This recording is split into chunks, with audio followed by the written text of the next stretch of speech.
আসসালামু আলাইকুম, সকলকে জুম্মা মুবারক। আজকে আমরা জুম্মার নামাজ পড়তে যাচ্ছি। নতুন একটা জুম্মার মসজিদ উদ্বোধন হয়েছে আমাদের পাশের গ্রামে,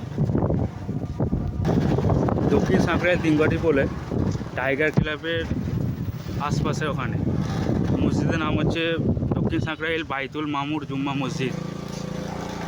আজকে জুম্মার নামাজে মসজিদটা উদ্বোধন করা হবে, তাই আমরা সকলের নতুন মসজিদে নামাজ পড়তে যাওয়ার জন্য বার হয়েছি। চলুন মসজিদটা আমরা দেখাচ্ছি। সালাতুন ওয়া সালাম আলাইকা ইয়া নবী। কিভাবে তার ইবাদতবন্দেগী একটু বিস্তারিত বর্ণনা দিন। তিনজন সাহাবী মুহাম্মদ রাসূলুল্লাহ সাল্লাল্লাহু আলাইহি ওয়াসাল্লামের স্ত্রীদের কাছ থেকে ইবাদতবন্দেগী দাঁড়িয়ে দাঁড়িয়ে কিয়াম করেন, পা ফুলে যায়। আল্লাহ তাআলার ভয়ে তিনি রাত জেগে জেগে এরকম ভাবে নামাজ আদায় করেন। ওয়ালাইকুম আসসালাম। তখন ওই সাহাবীদের মধ্যে যে তিনজন হচ্ছে নতুন মসজিদ আমাদের। সেই নবী রাত জেগে জেগে নামাজ পড়েন, এত কষ্ট করেন, পা ফুলে যায়। আমাদেরকে বেশি বেশি করতে হবে, আমাদেরকে বেশি বেশি হবে। করতে হবে।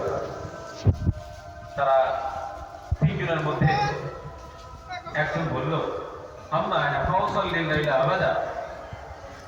আমি সারা রাত নামাজ পড়বো, আমি রাত্রে ঘুমাবো না। কারণ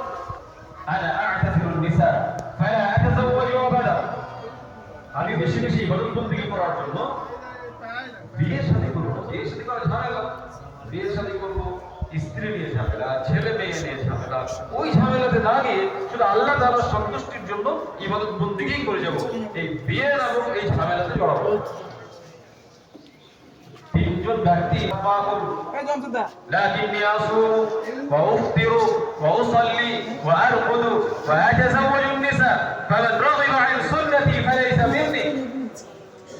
তোমরা কি ওই ব্যক্তি যারা আমার স্ত্রীদের কাছে এই কথাগুলো বলে এসেছো, আমার ইবাদতবন্দেগী সম্পর্কে জিজ্ঞাসা করেছিলে, সেটা জানার পরে তোমরা। নতুন মসজিদে প্রথম জুম্মা নামাজ শেষে বের হয়ে দেখি মানুষের ঢল। আল্লাহর ঘর কখনো খালি থাকে না। এই দৃশ্য দেখে চোখ নয় হৃদয় গেঁথে গেল। আলহামদুলিল্লাহ। সালাতুন ওয়া সালাম আলাইকা ইয়া নবী।